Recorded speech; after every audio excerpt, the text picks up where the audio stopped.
اللہ تعالیٰ نے مجھے پسند فرمایا اور میرے لیے اصحاب کو چنا۔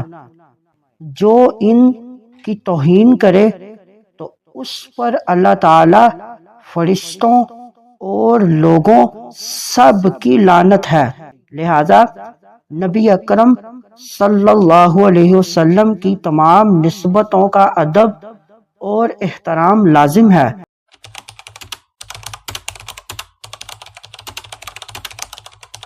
بسم اللہ الرحمن الرحیم۔ آج کا ہمارا ٹاپک نبی اکرم صلی اللہ علیہ وسلم سے نسبت والوں کی شان۔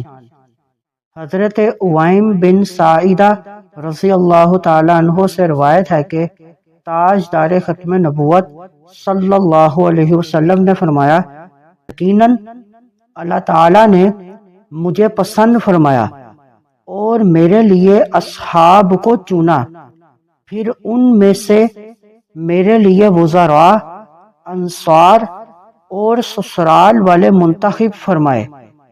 جو ان کی توہین کرے تو اس پر اللہ تعالیٰ، فرشتوں اور لوگوں سب کی لعنت ہے۔ روز قیامت اس کے فرائض قبول ہوں گے نہ نوافل۔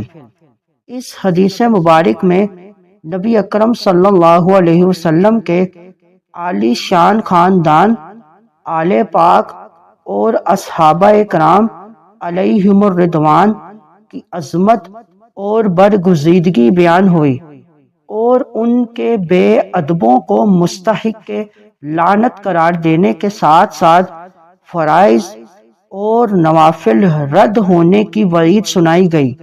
لہذا نبی اکرم صلی اللہ علیہ وسلم کی تمام نسبتوں کا ادب اور احترام لازم ہے، اور ان میں سے کسی ایک کی بھی توہین دنیا اور آخرت میں خسارہ کا سبب ہے۔ مزید معلومات کے لیے ہمارے چینل کو لائک اینڈ سبسکرائب کریں۔